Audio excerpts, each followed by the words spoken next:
Hola a todos. Si hay algo que aprendí en los últimos 2 años es que el dinero no solo saca lo peor de la gente, sino que le da un megáfono a la avaricia y al descaro. La historia que les traigo es un culebrón familiar que comenzó con la muerte de mi padre, un hombre que se hizo a pulso y que, por desgracia, fue demasiado blando con una sola persona, mi hermana menor, Verónica.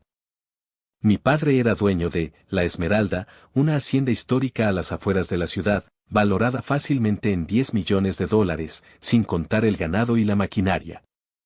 Era un activo impresionante que había sido la fuente de ingresos de toda la familia durante décadas. Yo, Andrés, siempre fui el responsable. Estudié, me fui de casa a los 22 y monté mi propia empresa. Verónica, en cambio, nunca salió de casa. A sus 35 años seguía viviendo en la casa principal, no la hacienda, sino la casa de la ciudad, no tenía un trabajo estable, y su principal pasatiempo era gastar la mesada que papá le daba, alegando que ella estaba cuidando a los viejos, aunque la señora que hacía el aseo y mi mamá hacían todo el trabajo. Mi madre, doña Elena, siempre fue el catalizador de la dinámica tóxica. Para ella, yo era el hijo exitoso que no necesitaba ayuda, y Verónica era la pobrecita, que no había tenido suerte en la vida, a pesar de que la mala suerte de Verónica se llamaba falta de esfuerzo y exceso de tarjetas de crédito. Esta narrativa era la que flotaba en el ambiente cuando papá falleció repentinamente hace 2 años.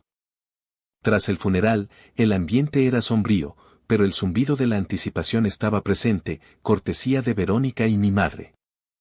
El abogado, un tipo serio y de pocas palabras llamado don Rafael, nos citó un mes después. Estábamos los tres, yo, Verónica y doña Elena. La lectura del testamento fue breve y al grano. El testamento era claro como el agua, redactado con una precisión casi quirúrgica por mi padre, quien siempre fue un hombre precavido.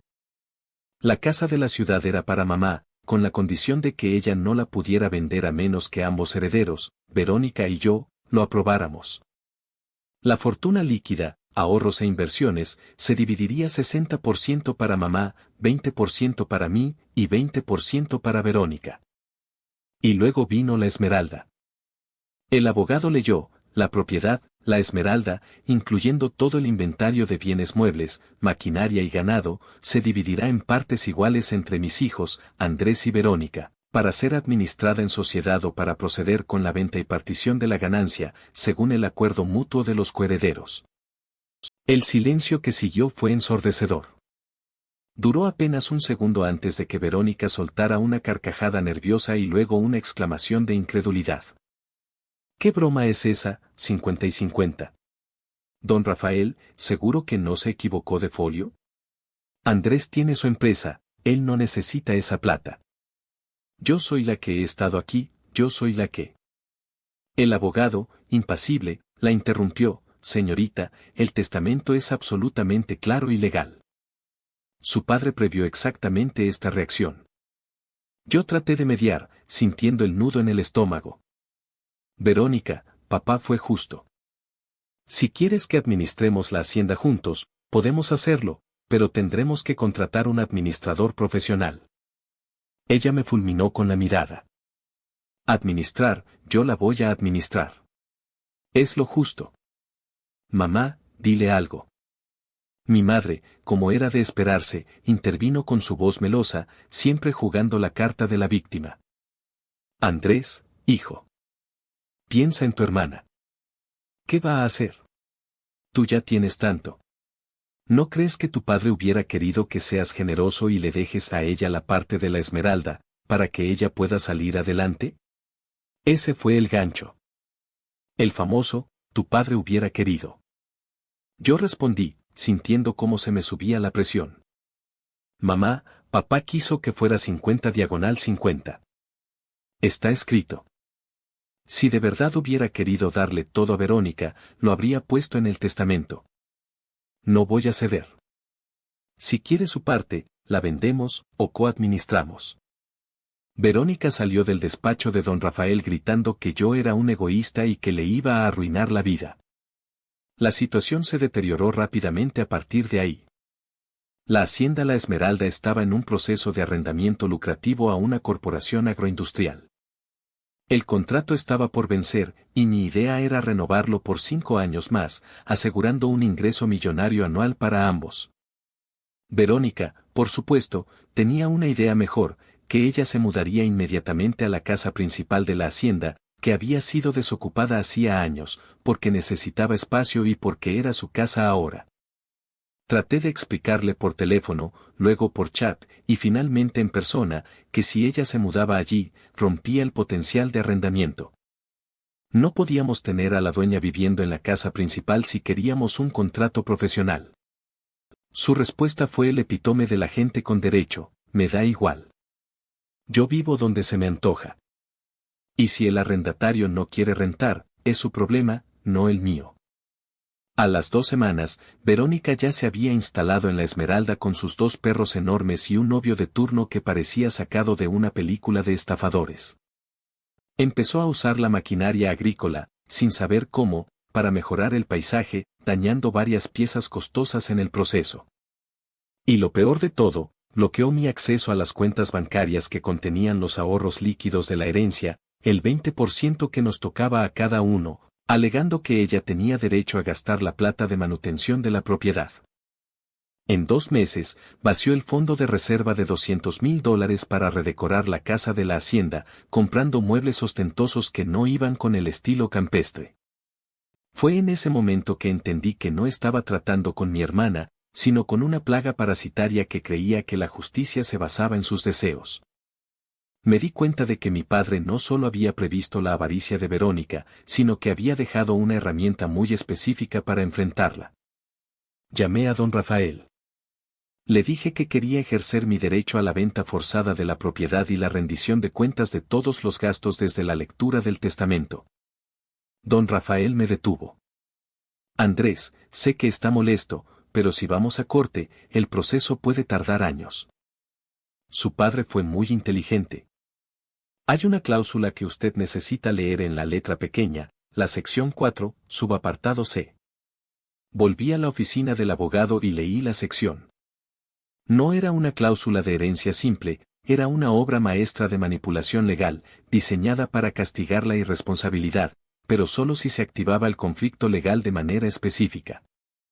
La cláusula decía, en términos sencillos, que si cualquiera de los herederos utilizaba o disponía de activos de la Esmeralda sin el consentimiento del otro heredero, y ese acto resultaba en una disminución del valor potencial del activo, ese heredero sería sujeto a una auditoría completa de sus finanzas personales y recibiría un descuento de su porción de la herencia igual a cualquier deuda oculta que el padre hubiera tenido que pagar por ellos en vida. Era la bomba que necesitaba.